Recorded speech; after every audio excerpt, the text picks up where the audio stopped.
In May 2006, an anonymous letter arrived at PepsiCo's headquarters, offering confidential Coca-Cola documents and a sample of an unreleased product. Yours for $1.5 million.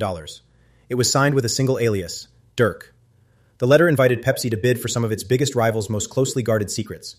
Most companies would find that offer at least tempting to consider. PepsiCo did something almost nobody in that position does. It called Coca-Cola directly, and then it called the FBI. What followed was a real undercover sting. Hidden cameras, marked bills, a woman secretly filmed digging through confidential files inside Coca-Cola's own headquarters. At the center of it was Joya Williams, an administrative assistant with access to some of the company's most sensitive marketing materials. The stakes were real. Federal prison time, a rival's reputation on the line for how it handled temptation, and one of the most famous trade secret regimes in corporate history tested in real time. So why would a company hand over evidence against itself instead of quietly taking the deal? And how did the entire scheme collapse so completely? To understand how this happened, you have to understand Joya Williams' actual job.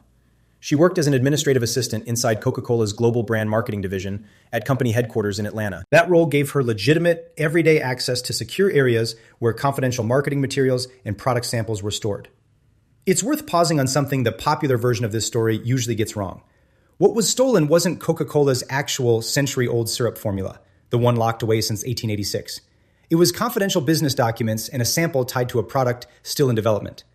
That distinction matters, but it didn't make the theft any less serious under the law. Trade secrets don't have to be a mythical, century-old recipe to be legally protected and commercially devastating if leaked. Confidential marketing strategy, unreleased product formulations, and internal testing data can be worth enormous sums to a direct competitor. Williams allegedly began removing documents and a product sample from secure company areas sometime in early 2006. She didn't act entirely alone. Prosecutors say she recruited at least 2 accomplices to help negotiate a sale and collect payment. One accomplice, Ibrahim Dimson, took on a central role reaching out to PepsiCo and arranging the exchange. A second man, Edward Gordon, was drawn into the scheme later, largely to help manage logistics around the payoff. The letter that reached PepsiCo offered a first batch of documents as proof of legitimacy, with more material, including the product sample, available once a deal was struck.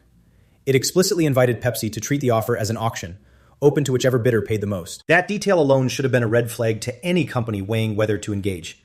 PepsiCo's leadership had to make a decision almost immediately, with enormous risk attached either way. Engaging with the offer, even out of curiosity, risked criminal liability for knowingly receiving stolen trade secrets. Under the Economic Espionage Act of 1996, buying or even negotiating for stolen trade secrets can be prosecuted just as seriously as stealing them in the first place. Ignoring the letter entirely also carried risk, since the material could simply end up for sale to someone with fewer scruples. PepsiCo's executives chose a third option: alert the victim and let law enforcement take over. Company leadership contacted Coca-Cola's legal team directly, informing them of the offer and handing over the letter. Coca-Cola, in turn, brought in the FBI almost immediately. From that point forward, PepsiCo's role shifted from potential buyer to active participant in a federal investigation. That's an important detail. PepsiCo didn't just decline the offer and move on. It actively cooperated with federal agents to help build a case against people trying to sell its rivals' secrets. The FBI moved quickly to set up an undercover operation. An undercover agent began posing as a PepsiCo representative, genuinely interested in completing the purchase. Over the following weeks, negotiations continued through calls and letters, with the undercover agent keeping the scheme moving forward while investigators built evidence. The conspirators agreed to a structure: an initial payment followed by a larger sum once additional material, including the physical product sample, changed hands. Investigators arranged an in-person meeting to hand over an initial installment of cash in exchange for documents. Unbeknownst to the conspirators, the bills were marked, and hidden cameras were recording every step of the handoff. Separately, investigators obtained hidden camera footage from inside Coca-Cola's own offices. That footage reportedly showed Williams going through confidential materials and placing them, along with a product sample, into a bag to be handed off. It's hard to overstate how damaging that footage was to any later defense. It didn't just show someone discussing a hypothetical sale, it showed the theft itself happening in real time, inside the company's own walls. By early July 2006, federal agents had enough evidence to move to arrests. Williams, Dimson, and Gordon were all taken into custody within days of each other. The charges included conspiracy to steal trade secrets and conspiracy to sell trade secrets without authorization, both federal offenses under the Economic Espionage Act. News of the arrests broke almost immediately, turning a quiet internal theft into a national story practically overnight. Coca-Cola issued statements thanking PepsiCo publicly for reporting the offer instead of engaging with it. That public gratitude mattered. It reinforced in real time that doing the ethical thing had actually paid off reputationally for Pepsi. As the case moved toward trial, the two male co-conspirators made a strategic decision. Dimson and Gordon both pleaded guilty rather than risk a trial against overwhelming video evidence. Cooperating with prosecutors in exchange for more lenient sentencing is an extremely common move once evidence this direct exists. Williams, however, went to trial, contesting the charges rather than accepting a plea. Given the hidden camera footage from inside Coca-Cola's own offices, her legal odds were never strong. A jury convicted her on the core charges related to stealing and conspiring to sell the trade secrets. At sentencing, the disparity in outcomes reflected each conspirator's role in the scheme.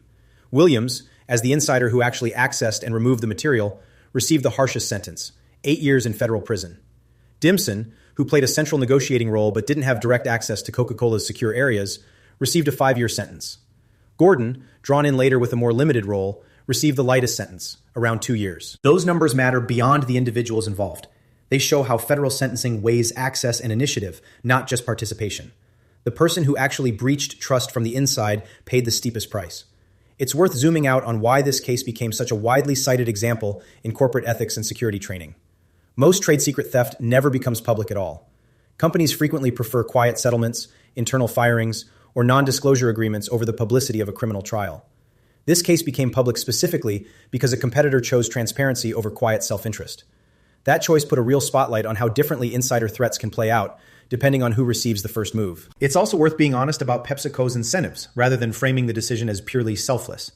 Engaging with the offer carried serious legal exposure under the same Economic Espionage Act that ultimately convicted Williams. If PepsiCo had negotiated and later been discovered, its own executives could have faced prosecution for trafficking stolen trade secrets. Reporting the offer wasn't just ethically clean, it was also the only path that eliminated PepsiCo's own legal risk entirely. That doesn't make the decision less commendable, but it does make it more explainable as rational corporate behavior, not pure altruism. Understanding that dual motivation actually makes the case more useful as a lesson, not less. Companies rarely act against pure self-interest. The strongest ethical outcomes usually happen when doing the right thing and protecting yourself point in the same direction. The bigger structural lesson here is about where security threats actually come from inside large companies. Corporate security spending overwhelmingly focuses on external threats: hackers, competitors, foreign intelligence services. This case is a reminder that some of the most damaging risks come from people who already have legitimate, everyday access. Williams didn't need to hack anything. Her job already gave her the keys to the exact rooms that mattered. That's precisely what makes insider threats so difficult to prevent with technology alone. A firewall doesn't stop someone who's already inside the building with a badge and a reason to be there. In the years following this case, corporate security programs increasingly shifted toward what's now called insider threat management. That includes monitoring unusual access patterns, tighter controls on who can physically handle sensitive prototypes, and clearer reporting channels for suspicious behavior. None of that guarantees prevention, but it raises the odds that a scheme like this gets caught earlier, before a letter ever reaches a rival's mailbox.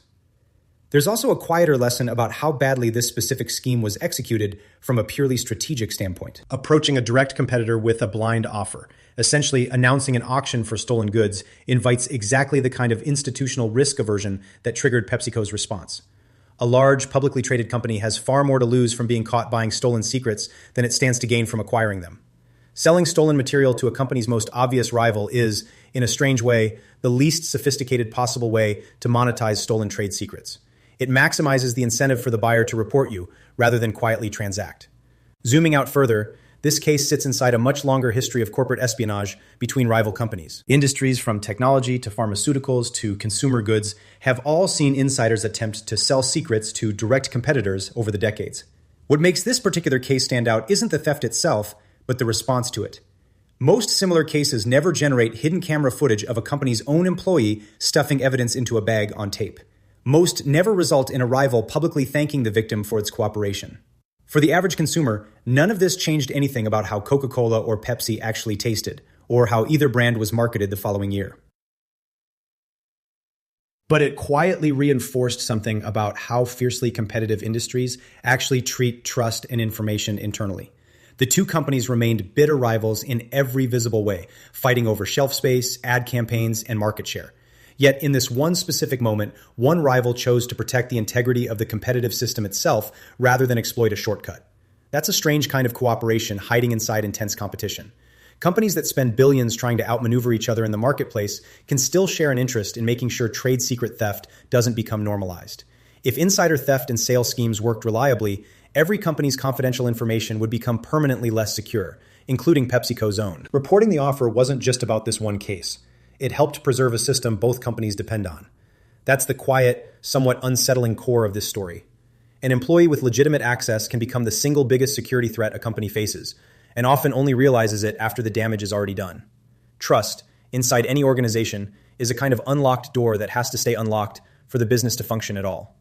Every employee with a badge, a keycard, or a login has some version of that same access, and most of them never misuse it. But the entire case turned on one person deciding that access was worth more sold to a rival than kept as a condition of employment.